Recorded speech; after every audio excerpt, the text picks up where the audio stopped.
ഞാൻ ചെറിയ ഒരു സംഭവം പറഞ്ഞുകൊണ്ട് ആരംഭിക്കാം.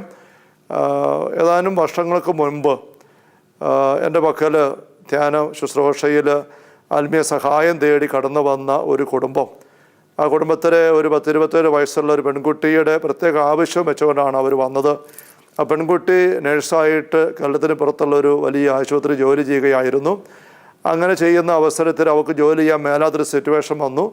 അവളിങ്ങനെ ഉരുണ്ട് മറിഞ്ഞ് വീഴുന്നു, ബഹളം വെക്കുന്നു, ആശുപത്രിയിൽ ചുമതലയ്ക്ക് ഏൽപ്പിക്കപ്പെട്ടിരിക്കുന്ന മേഖലയിൽ ഉത്തരവാദിത്തമില്ലാതെ പെരുമാറുന്നു.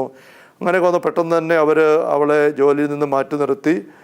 എന്തോ രോഗമാണെന്ന് വിചാരിച്ച് പരിശോധന നടത്തി രോഗങ്ങളൊന്നുമില്ല എന്ന് ഉറപ്പായി. അപ്പോൾ വീട്ടിലേക്ക് വിളിച്ചു പറഞ്ഞ് അവളെ വീട്ടിലേക്ക് കൊണ്ടുവരികയാണ്. കൊണ്ടുകഴിഞ്ഞപ്പോൾ അവളുടെ രീതിയും കാര്യങ്ങളെല്ലാം കണ്ടപ്പോൾ വീട്ടുകാർക്ക് ബന്ധപ്പെട്ട അച്ഛന്മാർക്ക് മനസ്സിലായി ഇവിടിലൊരു പൈശാചിക സാന്നിധ്യമാണ് വെളിപ്പെടുന്നത്. പൈശാചികമായ ആവാസമാണ് അവിടെ ഉണ്ടായിരിക്കുന്നത്. അത് വെച്ചാണ് അവൾ ഇങ്ങനെ പെരുമാറുന്നത്. അതേപ്പറ്റി അവൾ സുബോധത്തോടെ ആയിരിക്കുന്ന സമയത്ത് എന്നോട് പങ്കുവെച്ചു. അച്ഛാ, ഞാൻ വല്ലാണ്ട് വിഷമിച്ച് ഇരുന്ന അവസരത്തിൽ ഡ്യൂട്ടി കഴിഞ്ഞുള്ള ഫ്രീ ടൈമിൽ എൻ്റെ മുറിയിലായിരുന്നപ്പോൾ ഞാൻ എൻ്റെ വീട്ടുകാരെ പതിവായിട്ട് വിളിക്കുമായിരുന്നു. വിളിക്കുമ്പോഴെല്ലാം വീട്ടുകാരുണ്ട് വഴക്കുണ്ടാക്കും. അവരുടെ വീട്ടിൽ കുറേ അസ്വസ്ഥതകളുള്ള ഒരു സാഹചര്യമാണ് ഒന്നുണ്ടായിരുന്നത്. അത് ഒന്ന് പറഞ്ഞ് രണ്ട് പറഞ്ഞ് അങ്ങനെ വഴക്കുണ്ടാക്കി ബഹളം ഉണ്ടാക്കി. അവളോട് അവർ ചൂടായി അരിശപ്പെട്ട് അങ്ങനെ ഫോൺ വെച്ച് കഴിഞ്ഞ് വല്ലാതെ അസ്വസ്ഥപ്പെട്ട് അവിടെ ആയിരിക്കുമ്പോൾ അവൾ ചെയ്തിരുന്നത് നേരം പോക്കിനും പിന്നെ വീട്ടുകാരുടെ അരിശം തീർക്കാനും വളരെ ക്രൂരതയുടെ രംഗങ്ങളുള്ള വീഡിയോകൾ കാണാൻ തുടങ്ങി. അങ്ങനെ കണ്ട് അവൾ ചില സാത്താനിക കാര്യങ്ങൾ അവതരിപ്പിക്കുന്ന വീഡിയോകൾ ചെന്ന് കയറി. അങ്ങനെ കയറി അതിനകത്തങ്ങനെ മുഴുകി നീങ്ങുമ്പോൾ ഒരു ദിവസം വീണ്ടും വീട്ടുകാരോട്ട് ഇങ്ങനെ വഴക്കുണ്ടാക്കി. ആ അരിശത്തിന് അവൾ ഈ പറഞ്ഞ സാത്താനിക സൈറ്റിൽ കയറിയിട്ട് അവിടെ സാത്താൻ്റെ ഒരു ചിത്രവും കാര്യങ്ങളൊക്കെ വന്നു കഴിഞ്ഞപ്പോൾ അവൾ ഇങ്ങനെ സാത്താനെ വിളിച്ചങ്ങ് പറഞ്ഞു, ആർക്കും എന്നെ വേണ്ട, നിനക്ക് വേണമെങ്കിൽ എന്നെ അങ്ങോട്ട് എന്ന് പറഞ്ഞിട്ട് പറിച്ചിൽ. ആ നിമിഷം സ്നേഹമുള്ള സഹോദരങ്ങളെ അവളിലേക്കൊരു പൈശാചിക ആവാസം വന്ന് കയറി. അത് കഴിഞ്ഞാണ് അവൾ അപ്രതീക്ഷിതമായ രീതിയിൽ ഉരുണ്ട് വീഴാനും ബഹളം ഉണ്ടാക്കാനും സമനില തെറ്റുപോലെ പെരുമാറാനൊക്കെ ആരംഭിക്കുന്നത്. അടുത്ത ദിവസം അവൾ പള്ളിയിൽ ചെന്ന് കുർബാന സ്വീകരിക്കാൻ ചെന്ന് കഴിയുമ്പോഴത്തേക്ക് ഉരുണ്ട് എടുത്തടിച്ച് മറിഞ്ഞു വീണു. അവൾ വീണുവെന്ന് പിന്നെ അവൾ പറഞ്ഞു കഴിയുമ്പോൾ അവൾ വിചാരിക്കുന്ന അവൾക്ക് തലകറക്കമെന്നാണ്. പക്ഷേ തലകറക്കമല്ല, വീണ് കഴിയുമ്പോൾ കാണിക്കുന്ന പെരുമാറ്റങ്ങളും ചേഷ്ടകളും എല്ലാം വളരെ വികൃതമാണ്, വയലൻ്റായ പെരുമാറ്റങ്ങളാണെന്നുള്ളത് ബാക്കിയുള്ളവർക്കെല്ലാം മനസ്സിലാകുന്നുണ്ടായിരുന്നു. അപ്പം അങ്ങനെയാണ് അവളിവിടെ പ്രാർത്ഥന സഹായം തേടിയിട്ട് എത്തുന്നത്. അപ്പോൾ അവിടെ ഞാൻ പറഞ്ഞു, നീ അന്ന് ഇങ്ങനെ സാത്താനെ വിളിച്ച് നീ ഏൽപ്പിച്ചു കൊടുത്തുകൊണ്ട് നടത്തിയ ആ ഒരു പ്രഖ്യാപനം നീ അതിനെ തള്ളി പറയണം. അത് ഏറ്റുപറഞ്ഞ് കുമ്പസാരത്തിൽ ഏറ്റുപറഞ്ഞ് ആശീർവാദം മേടിക്കണം, മോചനം പ്രാപിക്കണം. മാമോസ മുങ്ങാനായിട്ട് വരുമ്പം സഭ നമ്മുടെ അത് ചോദിക്കുന്ന കാര്യം എന്താ? പിശാചിൻ്റെ അടിമത്തത്തിൽ നിന്നും മോചനം പ്രാപിക്കാൻ നീ ആഗ്രഹിക്കുന്നു എന്നൊരു വ്യക്തി കൊച്ചു കുഞ്ഞാണെങ്കിൽ തലതൊട്ടമ്മ പറഞ്ഞു കഴിയുമ്പോൾ ഉടനെ ഉള്ള അടുത്ത ചോദ്യമാണ്, അവളെ കൊണ്ട് തീർന്നില്ല. ആഗ്രഹിക്കുന്നവർ മാത്രം ആയില്ല. രണ്ടാം ചോദ്യം എന്താണ്? പാപവും പാപമാർഗങ്ങളും നീ ഉപേക്ഷിക്കുന്നുവോ? പാപവും പാപമാർഗവും ഉപേക്ഷിക്കണം, അത് തയ്യാറാണോ? ഉപേക്ഷിക്കുന്നു എന്ന് പറഞ്ഞു കഴിയുമ്പം അതുകൊണ്ട് തീർന്നില്ല. അടുത്ത ചോദ്യമുണ്ട്, യേശു ക്രിസ്തുവിനെ രക്ഷകനും കർത്താവായി സ്വീകരിക്കുന്നു. ഈ 3 ചോദ്യങ്ങൾക്ക് ഈ രീതിയിൽ പോസിറ്റീവായിട്ട് ഉത്തരം കിട്ടിക്കഴിഞ്ഞെങ്കിലേ മാമോദിസ എന്നുള്ള കുദാശ പരികർമ്മം ചെയ്തുകൊണ്ട് മുന്നോട്ട് പോകാൻ വൈദ്യുതിന് സാധിക്കുകയുള്ളൂ. തിരുസഭ അങ്ങനെ പരികർമ്മം ചെയ്യുകയുള്ളൂ. അപ്പോൾ സാത്താൻ്റെ അടിമത്തിൽ നിന്ന് മോചനം പ്രാപിക്കാൻ ആഗ്രഹിക്കുന്ന വ്യക്തി ചെയ്യേണ്ട ഒന്നാമത്തെ കാര്യം പാപത്തെയും പാപമാർഗങ്ങളെയും ഉപേക്ഷിക്കുക എന്നുള്ളതാണ്. രണ്ടാമത്തെ കാര്യം ഈശോയെ രക്ഷകനും കർത്താവായിട്ട് സ്വീകരിക്കുക എന്നുള്ളതാണ്. അപ്പോൾ ഞാൻ ഇവിടെ പറഞ്ഞു, നീ അങ്ങനെ ഉപേക്ഷിച്ച സാത്താനെയാണ് വീണ്ടും സ്വീകരിച്ചത്.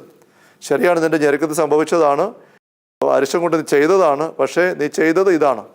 അതുവഴിയായിട്ട് സിനിമ ഇങ്ങനെ ഇടിച്ച് കയറിയിരിക്കുകയാണ്. സാത്താൻ ആരും വിളിക്കാതെ തന്നെ എങ്ങനെ ഇടിച്ചു കയറണമെന്ന് നോക്കി നടക്കുന്ന അരൂപികളുമാണ് പിശാചുക്കൾ. ആരെ വിഴുങ്ങേണ്ടുവെന്ന് അന്വേഷിച്ചുകൊണ്ട് അലറുന്ന സിംഹത്തെ പോലെ ചുറ്റി നടക്കുന്ന പിശാചുക്കൾക്കെതിരെ ജാഗ്രതയുള്ളവരായിരിക്കണമെന്ന് പത്രോസപ്പസ്തലൻ്റെ ഉപദേശം പത്രോസിൻ്റെ 1-ാം ലേഖനം 5-ാം അധ്യായം വായിക്കുന്നുണ്ട്. അപ്പോൾ എവിടെയാണ് കയറേണ്ടത് നോക്കി നടക്കുന്നു. കള്ളന്മാരങ്ങനെയല്ലേ? ആരെങ്കിലും ഇൻവിറ്റേഷൻ കത്ത് കൊടുത്ത് സ്നേഹത്തോടെ വിളിച്ചെങ്കിൽ മാത്രമേ ഒരു കള്ളം വന്ന് വീട്ടിൽ കയറുള്ളൂ. അങ്ങനെയല്ല, അവന് അവസരം നോക്കി തപ്പി നടക്കുകയാണ്. ഇരുട്ടിനെ മറ നോക്കി എവിടെയെങ്കിലും അശ്രദ്ധമാർ വീട് തുറന്നിട്ട് പോയി കിടക്കുന്ന കണ്ടു കഴിഞ്ഞാൽ അവൻ കയറും. ഇനി തുറന്നിട്ടിട്ടില്ല, അടച്ചിട്ടിരിക്കുകയാണ്, കുറ്റിയിട്ടില്ല, തള്ളി തുറന്ന് കയറും. ഇനി കുറ്റിയിട്ട് പൂട്ടിയതാണെങ്കിൽ പോലും ആളുവാനക്കോ ഇല്ല എങ്കിൽ കുത്തി തുറന്ന് കയറാൻ നോക്കും. അങ്ങനെ കള്ളൻ്റെ രീതി, സാത്താൻ്റെ രീതി അങ്ങനെ തന്നെയാണ്. അങ്ങനെയുള്ള അവനെ ആരെങ്കിലും അറിഞ്ഞു അകത്ത് കയറ്റിയാലോ? കക്കാൻ വേണ്ടി നടക്കുന്ന ഒരുത്തനെ വിളിച്ച് വീട്ടിലിരുത്തിയിട്ട് താക്കോലും അലമാരയും എല്ലാം അവനെ ഏൽപ്പിച്ച് കൊടുത്തിട്ട് ആരെങ്കിലും പുറത്തു പോയി കഴിഞ്ഞ് സംഭവിക്കുന്നത് എന്നതായിരിക്കും. അവിടെ അവൻ കുളമാക്കും, മോഷ്ടിച്ച് നശിപ്പിച്ച് തീർത്തെടുക്കും. എന്ന് പറഞ്ഞ പോലെ സാത്താനെ വിളിച്ചു കയറ്റുമ്പോൾ അത് വലിയ അപകടമാണ്. ഞാൻ അവരോട് പറഞ്ഞു, മോളെ നീ ഒന്ന് കുമ്പസാരിക്കാൻ ഒരുങ്ങണം, ഇത് പാപം നീ ഏറ്റുപറയണം, ഏറ്റുപറയുമ്പോൾ അച്ഛനതിന് മോചനം തരാം, അത് കഴിഞ്ഞിട്ട് മാത്രമേ നിൻ്റെ മേലുള്ള ഈ അസ്വസ്ഥത ഉണ്ടാക്കുന്നതായ തിന്മയുടെ സ്വാധീനത്തെ സാന്നിധ്യം നമുക്ക് ദൂരീകരിക്കാൻ പറ്റുകയുള്ളൂ. അവൾ ബോധ്യപ്പെട്ട് തയ്യാറായി. അവൾ തന്നെ സമയമെടുത്ത് ഈ ഒരു സംഭവവും മറ്റതുപോലെ സമാനമായ കാര്യങ്ങളെല്ലാം കുറിച്ചൊരുങ്ങി കുമ്പസാരിക്കാനായിട്ട് ഇങ്ങനെ തയ്യാറായിട്ട് വന്നു. ഞാൻ അവളെ അടുത്ത് കസേര ഇരുത്തിയിട്ട് ഞാൻ കുമ്പസാരിപ്പിക്കാനായിട്ട് ഇരിക്കുകയാണ്. കുമ്പസാരം ആരംഭിച്ചു. പക്ഷേ ഇവക്ക് കുമ്പസാരിക്കാനായിട്ട് നോക്കുമ്പോൾ അവളുടെ നാവിനെ പൈശാചിക അരൂപി ഇങ്ങനെ പിടിച്ച് ബന്ധിച്ചിട്ടിട്ട് അവൾക്ക് സംസാരിക്കാൻ പറ്റുന്നില്ല. അവൾ സംസാരിക്കാൻ നോക്കും ഇങ്ങനെ ഇങ്ങനെ അങ്ങോട്ട് വന്നിട്ട് നാവ് വഴങ്ങുന്നില്ല, അവൾക്ക് പറയാൻ പറ്റുന്നില്ല. പക്ഷെ അവൾക്ക് നല്ല നിശ്ചയമുണ്ടായിരുന്നു ഏറ്റു പറയുമെന്നുള്ളത്. അവൾ വീണ്ടും വീണ്ടും പരിശ്രമിക്കുകയാണ്. അങ്ങനെ പരിശ്രമിച്ച് നിൽക്കും. പെട്ടെന്ന് അവൾ എന്നെ നോക്കി, എൻ്റെ അപ്പുറത്തേക്ക് നോക്കിയിട്ട് വളരെ ഭയത്തോടുകൂടെ അവളോട് പറഞ്ഞു, അച്ഛാ ഇത് അവൻ അവിടെ നിൽക്കുന്നു. ആരാ? സാത്താൻ. അതിനിപ്പോൾ നിനക്കെന്നാ? അവൻ പറയുകയാണ്, നീ എന്നെ തള്ളിപ്പറഞ്ഞാൽ നിൻ്റെ അമ്മയെ ഞാൻ ശരിയാക്കും. അച്ഛാ എൻ്റെ അമ്മയെ വിളിക്കാവോ? ഞാൻ പറയും, മോളെ അമ്മ അപ്പുറത്തുണ്ടല്ലോ. അല്ല ഇപ്പം എനിക്ക് വിളിക്കണം, അമ്മയെ കാണണം. അച്ഛാ പ്ലീസ്. അപ്പോൾ ഞാൻ പിന്നെ പെട്ടെന്ന് ശുശ്രൂഷയെ വിളിച്ചിട്ട് അമ്മയോട് വരാൻ പറഞ്ഞ് അമ്മ വന്ന് അവിടെ മുഖം കാണിച്ചു, ഇവളെ കണ്ടു. എന്നിട്ട് അമ്മ പറഞ്ഞു നിങ്ങൾ അവരിക്കാൻ ഞാൻ പറഞ്ഞു. അപ്പോൾ അമ്മ അപ്പുറത്തിരിക്കുന്നത് ശ്രദ്ധിച്ചുകൊണ്ട് ഇവളിരുന്ന് വീണ്ടും കുമ്പസാരിക്കാൻ നോക്കുകയാണ്. പക്ഷേ അവൾക്ക് നേരെ കാണാൻ സാധിക്കുന്ന പൈസ സാന്നിധ്യം അവളെ ഭീഷണിപ്പെടുത്തുകയാണ്. നീ എന്നെ തള്ളിപ്പറയാൻ സമ്മതിക്കുകയില്ല അങ്ങനെ പറഞ്ഞുകൊണ്ട്. അപ്പം അങ്ങനെ നിൽക്കുന്നത് കണ്ടപ്പോൾ അവളുടെ ഭയവും വിഷമവും എല്ലാം കണ്ടപ്പം ഞാൻ എന്ത് ചെയ്തു, ഞാൻ എണീറ്റ് അവളെ എങ്ങോട്ട് ഭയത്തോട്ട് നോക്കുന്നു ആ വശത്തേക്ക് ഞാൻ കൃത്യം അവിടെ മുമ്പിൽ പോയി തിരിഞ്ഞിരുന്നു. എന്നിട്ട് പറഞ്ഞു, നീ അങ്ങോട്ട് നോക്കണ്ട, എന്നെ നോക്കണ്ട, ഏറ്റു പറയാൻ പറഞ്ഞു. അവൾ അങ്ങനെ ഏറ്റു പറയാൻ വീണ്ടും പരിശ്രമിച്ചപ്പോഴേക്കും പെട്ടെന്ന് വീണ്ടും ഭയന്നിട്ട് അവൾ എന്നെ ബലമായിട്ട് കയ്യെ പിടിച്ചു വലിച്ച്, അച്ഛാ അവിടെ നിന്ന് മാറെന്ന് പറഞ്ഞ് എൻ്റെ അടുത്ത് മാറ്റുകയാണ്, ബലമായിട്ട് സമ്മതിക്കാനാണ്. കാരണം പിശാചിൻ്റെ കോപം അവൾ കാണുകയാണ്. പക്ഷേ എനിക്കെതിരെ സാത്താനെ കോപിച്ച്, പക്ഷെ അവൻ എന്നെ ഒന്നും ചെയ്യാൻ പറ്റത്തില്ലെന്ന് എനിക്കറിയാം. പക്ഷെ അവൾ എന്നെ ബലമായിട്ട് അവിടെ നിന്ന് വലിച്ച് ഉന്തി മാറ്റി. ഞാനിപ്പുറത്തേക്ക് മാറിയിരുന്നു. എന്നിട്ട് വീണ്ടും അവൾ മുട്ടുകൊത്തി നിന്നിട്ട് ഇങ്ങനെ പറയാൻ നോക്കിയപ്പോഴത്തേക്ക് എടുത്തിരുന്ന് നിലത്തോട്ട് വീണു. നമുക്ക് പറയാൻ പറ്റുന്നില്ല. ഞാൻ പ്രാർത്ഥനാപൂർവ്വം അവിടെ ഇരുന്നു. വീണ്ടും അവൾ നിലത്തുനിന്ന് പയ്യെ എണീറ്റ് മുട്ട നിന്നുകൊണ്ട് ഒരു വിധത്തിൽ ഇങ്ങനെ ഏറ്റുപറഞ്ഞു ഈ ഒരു പ്രവൃത്തി താൻ ചെയ്തത്. അത് ഏറ്റുപറഞ്ഞ ക്ഷണം അവൾ പെട്ടെന്ന് നല്ല തെളിച്ചമുള്ള മുഖത്തോടെ ആ മറുവശത്തേക്ക് നോക്കിയിട്ട് പറഞ്ഞു, താണ്ടെ അവൻ പോവുകയാണ്. സ്നേഹമുള്ള സഹോദരങ്ങളെ, ആ ഒരു കുമ്പസാരത്തിൻ്റെ ഏറ്റുപറച്ചിലോടുകൂടിയാണ് അവളുടെ മേലുള്ള സാത്താൻ്റെ കെട്ട് പൊട്ടിയത്. പാപങ്ങൾ ഏറ്റുപറയുമ്പോൾ അത് താൻ ഏറ്റെടുക്കുമെന്ന് ഈശോയുടെ വാഗ്ദാനമുണ്ടെന്ന് നമുക്കറിയാം. പാപങ്ങൾ ഏറ്റുപറയുമ്പം 1 യോഹന്നാൻ 1:9 നാം പാപങ്ങൾ ഏറ്റുപറയുന്നെങ്കിൽ അവൻ അവയെല്ലാം ഏറ്റെടുക്കും. അങ്ങനെ പാപങ്ങൾ നമ്മൾ ഏറ്റു പറയണമെന്ന് ഈശോ ആഗ്രഹിക്കുന്നുണ്ട്, ആവശ്യപ്പെട്ടിട്ടുണ്ട്. ഈശോ മനുഷ്യനായിട്ട് അവതരിച്ചത് നമുക്ക് രക്ഷ നൽകാൻ വേണ്ടിയിട്ടാണ്. രക്ഷകനായിട്ട് ഈശോ നമ്മൾ പ്രഖ്യാപിക്കുന്നുണ്ട്. ഈശോ ഏക രക്ഷകനെ നമ്മൾ വിശ്വസിക്കുകയും പ്രഘോഷിക്കുകയും ചെയ്യുന്നുണ്ട്.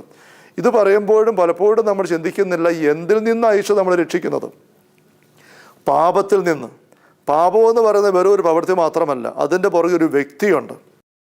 ഉൽപ്പത്തി പുസ്തകം 4-ാം അധ്യായത്തിൽ 7, 8, 9 വാക്യങ്ങൾ വായിക്കുമ്പോൾ കായനെ വിളിച്ചിട്ട് ദൈവം നൽകുന്നൊരു മുന്നറിയിപ്പുണ്ട്.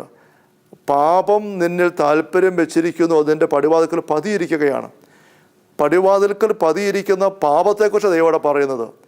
പാപം എങ്ങനെ പതിയിരിക്കുന്നത്? പാപം ഒരു പ്രവൃത്തിയല്ലേ, അതെങ്ങനെ പതിയിരിക്കുന്നത്? അപ്പോൾ പാപമെന്ന വാക്കാണ് അവിടെ ഉപയോഗിച്ചിരിക്കുന്നതെങ്കിലും യഥാർത്ഥത്തിൽ പാപത്തിൻ്റെ വക്താവായ സർപ്പത്തെ, സാത്താനെയാണ് അവിടെ ഉദ്ദേശിക്കുന്നത്.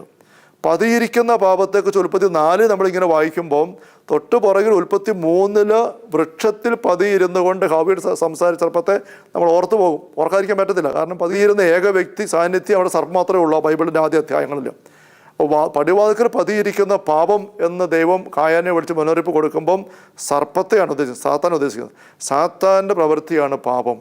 അപ്പോൾ പിശാചിൻ്റെ പ്രവൃത്തി നശിപ്പിക്കാനാണ് ദൈവത്തിന് പ്രത്യക്ഷമായി നമ്മൾ സൂചിപ്പിച്ചു കഴിഞ്ഞു.